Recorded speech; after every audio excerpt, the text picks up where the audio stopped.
Well, there's a lot of steps. Inside a sculptor's studio, I use a urethane foam a lot of times. the dust is in the details. It's like a sketch pad for a sculptor. This is the sculptor. My name is Tom Quioff. He is a big, burly, bearded guy who looks and sounds more like a football coach You get everything from dog shit in there to, than a fine artist. Cigarette butts. With his gruff exterior, you wouldn't figure he is a former Olympic athlete. One who has put the spotlight on sculpture. When I started, that was probably, kind of dates me, but it was like the Jimmy Carter administration. But his body of work hints at a long and successful career. From a downtown hub to a third ward pub. You've done a lot of pieces. You've likely seen his work. This is the Quioff dog. He makes his money in metal. Some are, this one's got a little bigger curve to it. But he tests his metal in a completely different material. Okay guys, let's clear the way. We'll stay out here. So they'll go 4 in each one. You'll take this one then? Suntan lotion, you got to have that in your kit bag. 18 total, we'll probably shoot for 20. All the tools you need. Brings a lot of people to downtown, we're seeing. Probably close to like 5 degrees. Beautiful to see how they do that. We do an awful lot of detail. What are they doing? How does that happen? This is like covering Mount Rushmore today. These blocks are solid ice. It's a beautiful day for snow sculpting. The event is called the Big Chill. It's the fork in the road where athletics meets art. The Big Chill is, ironically, Wisconsin's most heated snow sculpting competition. And it's where Tom Quioff and his son, a chip off the old block, will face off against the best sculptors in the Midwest.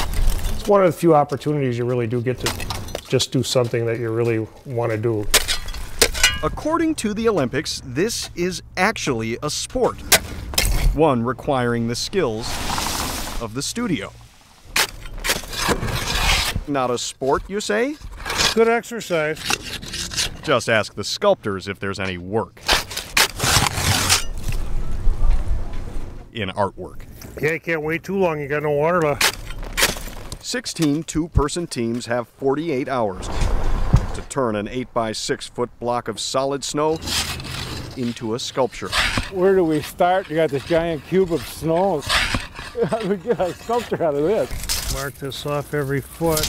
A lot of artists, they work in their studio, and a lot of people don't really get a chance to see the process. Outside, in the elements, Tip coming over. Tom Quioff So if you go comes alive starting as a sculptor a foot down, and as a competitor.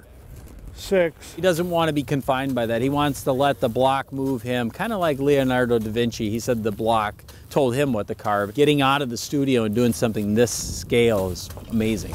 And he's so good in the snow, he earned a spot on America's snow sculpting team in the Olympic Games. Whoever thinks, at the tender age of 50 or whatever, that I was, going to be in the Olympics.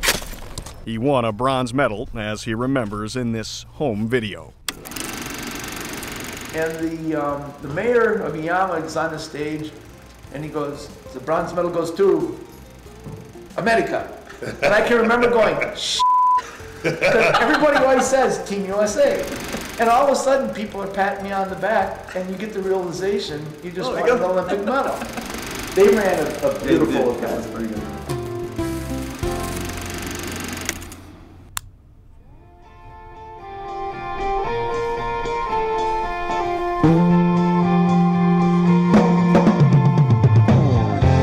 Look at his big teeth.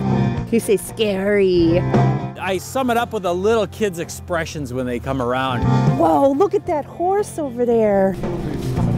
In Racine, the other sculptors have completed their pieces. kind of like Tim the best. And the cartoonish ones are really the crowd pleasers. I know, it's hard to pick. But Kwiaff's makes them think. It's abstract, designed as an invitation for your imagination. It invites you to go look into the piece. The sculptures are judged by the professionals and the public. The votes are tallied, and the winner is... Lazy Bones, Neo Boat, and John Dees. Well, it's not Tom Kwiaff. And in true artistic nature, that's where the competitive becomes the contemplative. As much sculpting as I've done, it's not the winning or the losing that counts, it's doing it. The process itself is the reward, and that's why, back in Milwaukee, Kwiaff will continue carving and crafting, shaping and sculpting a vision of the city from inside a studio. I couldn't imagine myself doing anything else.